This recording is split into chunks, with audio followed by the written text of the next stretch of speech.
검찰이 어제 대장동 의혹 핵심 인물들에 대해서 한꺼번에 영장을 청구했습니다. 내일로 예정된 구속영장 실질심사 결과를 놓고 여러 전망들이 나오고 있습니다. 네, 한편 고발사주 의혹의 핵심 피의자 손준성 검사가 조금 전 고위공직자 범죄수사처에 출석해 피의자 조사를 받고 있습니다. 김광삼 변호사와 함께 관련 내용들 짚어보겠습니다. 어서 오십시오. 네, 안녕하세요. 먼저 대장동 관련 의혹 짚어보죠. 어제 핵심 인물들에 대해서 구속영장이 한꺼번에 청구가 됐는데 결국 핵심 혐의는 뇌물과 배임 이렇게 봐야 되겠습니까? 네, 맞습니다. 이제 유동규 전 본부장에 대해서는 처음에 구속영장을 청구할 때 이제 배임이 들어갔었잖아요. 예. 뇌물하고 배임이 들어갔었는데 기소할 때 뇌물죄만 기소가 됐어요. 그래서 이제 배임 부분에 대해서는 기소하지 않는 게 아니냐 이제 그런 말이 많았었죠. 근데 결과적으로 아마 이제 검찰에서 배임의 어떤 법리적 어떤 구조 자체가 좀 복잡한 측면이 있거든요. 네. 그래서 대장동 개발과 관련해서 어떤 사업 구조에 대해서 굉장히 좀 더 면밀하게 조사를 한 다음에 그 시스템에 대해서 다 이해를 하고 그 부분에 대해서 이제 원래 영장을 청구했던 1,700억 이상보다 대폭 줄어든 예. 이 651억에 대해서 이제 배임 혐의로 기소를 하고요. 뇌물과 관련된 것은 뭐 700억도 수수 약속한 부분 그리고 또 다른 데서 뇌물 받은 거에 대해서 이제 유동규 전 법원장에서 기소를 했고요. 그다음에 이제 남욱 변호사랄지 이제 김만배 씨 그리고 그 중간 역할을 했던 이제 정민용 변호사에 대해서 이제 영장을 청구해서 네. 이제 내일 영장 심사를 하는데 그런 것 같아요. 이제 전격적으로 전체적으로 영장을 청구한 이유 중에 하나가 아마 그 일단은 대장동 개발과 관련해서 이제 사실관계는 검찰이 대부분 다 파악을 했고 또 처음에 영장을 청구할 때 굉장히 모순된 그러한 범죄 사실이 좀 있었거든요. 그런 것도 좀 다 정리가 됐기 때문에 아마 자신감을 보이면서 전격적으로 영장을 청구하지 않았나 싶습니다. 네.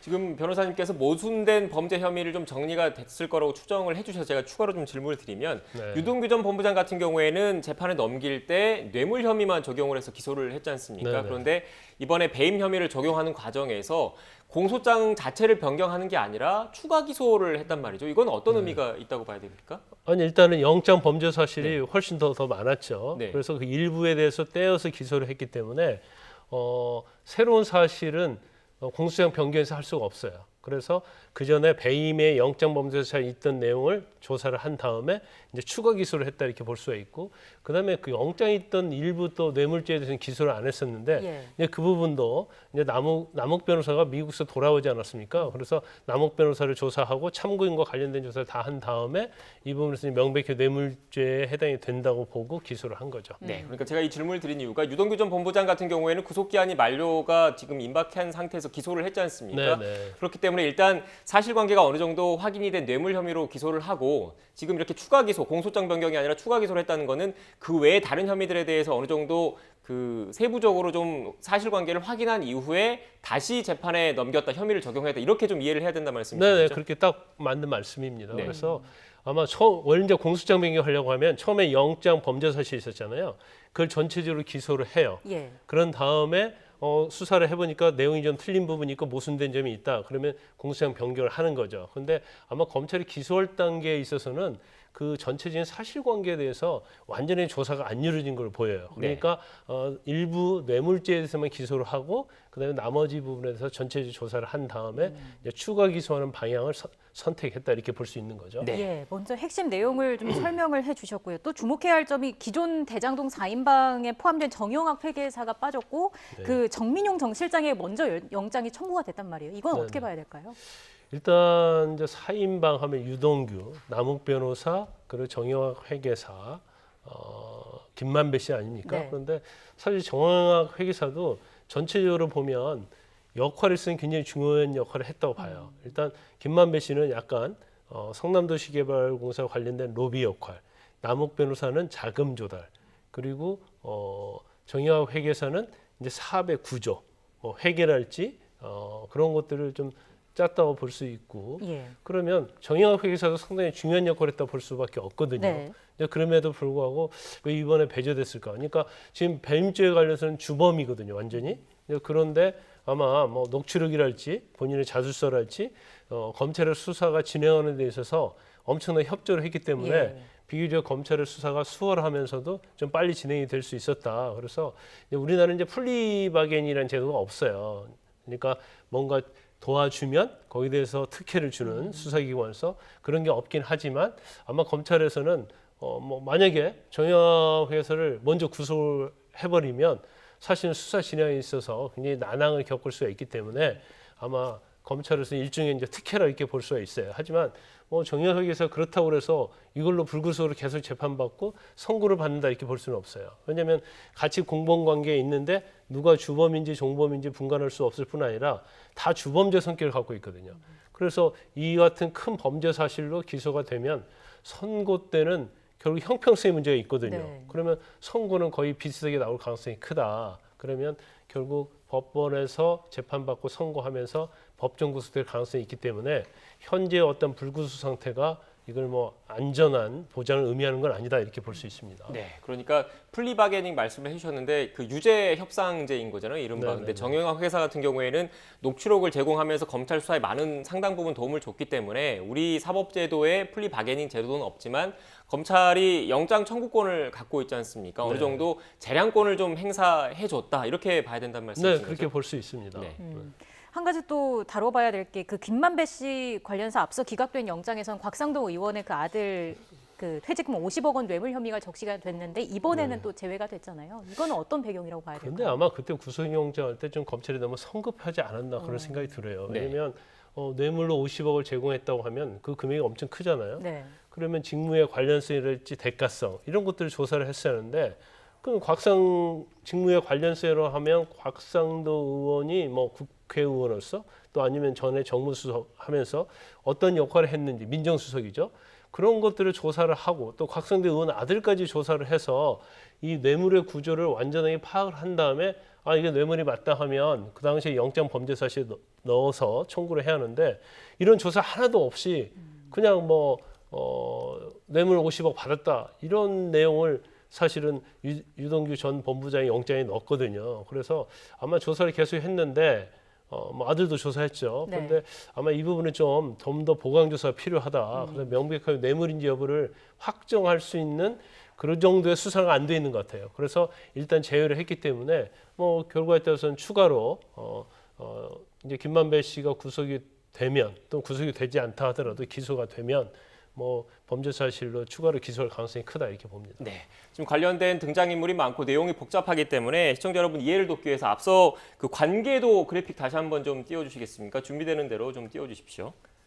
네, 지금 제가 궁금한 게 일단 먼저 첫 번째로 궁금한 거는 이 배임 액수입니다. 배임 액수가 애초 알려졌던 것보다는 좀 줄었어요. 최소 651억 원 플러스 알파로 산정이 됐는데 네. 이렇게 배임 액수가 줄어든 이유 그리고 두 번째는 지금 현재 여기서 보면 이 관계도 상에서는 가장 어떻게 보면 그 가장 윗선이 유동규 전 본부장이지 않습니까? 그런데 배임 혐의가 적용이 됐기 때문에 네. 이 배임 혐의의 수사의 칼끝이 유동규 전 본부장에서 끝날 것인지 아니면 더 윗선으로 올라갈지가 어떻게 보면 이번 수사의 핵심이지 않습니까? 두 개를 좀 나눠서 설명을 좀 해주시겠습니까? 일단 왜 652로 줄었는지 부분에 대해서 사실은 처음에 구속영장 청구할 때 1,700억이 넘었지 않습니까? 그래서 그때는 아마 정영학 회계사랄지 이제 언론에 나온 여러 가지 내용에 보면 이제 전체적으로 아마 손해액을 그냥 추상적으로 잡은 것 같아요. 그런데 기소할 때는 이게 구체적이고 증거가 없으면 사실 기소할 수 없거든요. 그래서 아마 그 수사를 하면서 제일 중요한 부분 중에 하나가 그 택지 분양가가 있거든요. 그게 1,500억이 예상이 됐는데 1,400으로 줄인 거예요. 네. 그러다 보니까 분양가당 100만 원 정도의 차익이 생기지 않습니까? 이걸 아마 검찰에서 651억으로 생각하고 있는 것 같아요. 상당 1,500만 원에서 그렇죠. 상당 1,400만 그리고 원. 네. 플러스 알파는 아직 뭐 확정되지 않은 거, 이제 조사를 하면 더 나올 수 있는 그런 부분이 있기 때문에 이제 플러스 알파로 하지 않았나 그런 생각이 들고요. 그다음에 이제 배임죄 자체에서는 사실은 민간업자 3명, 그러니까 남욱 변호사죠. 여기는 뭐 자금 끌어온 사람이고 정영학 회계사는 회계와 사업 구조를 설계했던 사람이고요. 그다음에 이제 김만배 씨는 이제 화천대유 대주주로서 공직 성남 도시개발공사의 로비를 주로 주도했던 역할 분담이 3명 돼 있는 사람이 민간업자고요. 네. 그다음에 성남 도시개발공사 안에서는 유동규 전 본부장이 중요한 역할을 하면서 그 가교 역할을 했던 사람이 바로 정민용 변호사거든요. 그러니까 이 5명이 대장동 개발과 관련해서 계속 공모 때부터 시작해서 수익 구조, 그다음에 분양 수익, 시행 수익 이런 거에 다 관여를 해서 공모해서 배임죄를 저질렀다고 보고 있는 거죠. 그래서 사실 이제 검찰 조사에서는 이제 성남도시개발공사까지만 이걸 수사를 한 걸로 보여요. 그러면 과연 이게 성남도시개발공사에서 한 이 대장동 개발공사 사건이 1조 5천억 정도 되는 큰 사건이거든요. 그러면 이게 당시에 성남도시개발공사 사장이었던 이재명 지사 과연 이걸 모르고 있었느냐. 그래서 그 부분에서 검찰이 조사를 하지 않고 마무리하기는 굉장히 어려울 것이다. 더군다나 이재명 후보 측에서는 항상 본인이 설계를 했고 그다음에 이렇게 수익을 환수한 것도 본인이고 실제로 자기 자신의 가장 치적이라고 얘기를 했잖아요.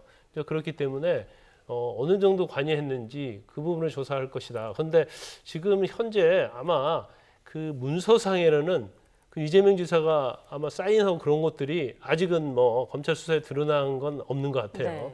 성남도시개발공사에서 발표한 거 보면 하나 정도의 어떤 결제한 서류가 있다 이런 얘기를 하고 있는데 과연 적극적으로 관여를 했는지 아니면 이재명 후보가 모르는 상태에서 밑에 있는 직원들이 알아서 어떻게 보면 개발 이익을 나눠 먹게 했는지 그 부분이 검찰의 이제 최대 숙제라고 볼 수 있는 거죠. 네, 변호사님 이 부분 좀 민감한 부분이어서 제가 변호사님께서 이재명 후보가 본인이 설계했다는 부분은 제가 정확하게 이재명 후보 측 입장을 좀 대신 전달해드리면 이재명 후보가 설계했다는 부분은 공공이익의 확정 수익 부분을 설계를 했고 민간이 이익을 나눠 갖는 부분은 그쪽에서 알아서 했다. 그러니까 이재명 후보가 설계했다는 부분은 확정 수익. 그 공공 부분의 이익을 확정 수익하는 부분만 설계했다라고 주장을 하고 있다는 점 이재명에서는 그렇게 얘기하고 참고로 있죠. 말씀을 드리겠습니다. 네, 내일 구속영장 실질 심사가 예정이 돼 있으니까요. 영장 발부에 거의 뭐 수사의 성패가 달려 있다라고 해도 과언이 아닐 것 같습니다. 관련해서는 또 계속해서 이어진 상황을 전해드리도록 하고요.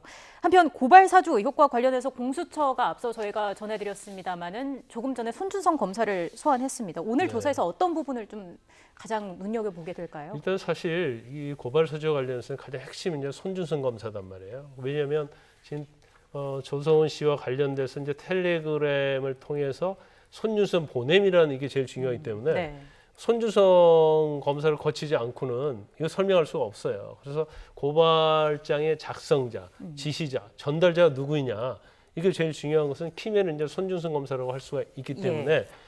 손준성 검사의 진술, 손준성 검사와 관련된 부분이 제일 중요하다고 볼 수 있어요. 그렇지만 공수처에서 수사를 하는 와중에서 약간 어떻게 보면 서투른 측면이 좀 있었죠. 체포영장을 청구했는데 기각됐잖아요. 그다음에 구속영장을 청구했거든요. 근데 체포영장 자체는 구속영장에 비해서는 그렇게 소명이 그렇게 엄격하게 요구하지는 않거든요. 그럼 거기서 기각이 됐는데 구속영장 청구하면 기각될 가능성이 더 크겠죠. 더군다나 구속영장 범죄 사실에 핵심적인 역할을 한 사람들의 이름을 다 성명불상자로 처리했단 말이에요.